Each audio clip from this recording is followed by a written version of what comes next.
So friends, today we are going to talk about the learning disability which has been described by DSM-5 as a specific learning disability which has been broadly described into three categories, that is dyslexia, dysgraphia and dyscalculia.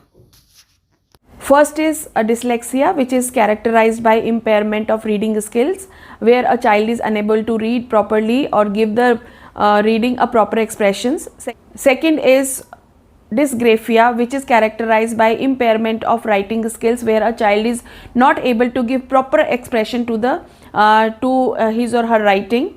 Third one is dyscalculia, which is characterized by impairment of mathematical skills, where a child is not able to understand the concept of numbers. The role of special educator is very crucial in learning disability, because the child who is suffering from learning disability, specific learning disability, finds it very difficult to understand the concept, which is not difficult to understand for the children who are not suffering from any kind of learning disability. So actually the special educator designed the curriculum according to the ability and the skill of the child, to make him understand those concepts which other children can easily understand, but a child whose abilities are affected, he finds it very difficult to understand.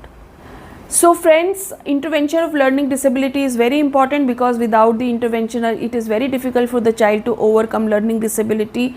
The first step in intervention or intervening the learning disability is the screening, which is done at the school level by the special educator with the screening tools. Second is proper diagnosis, which is done by the psychologist.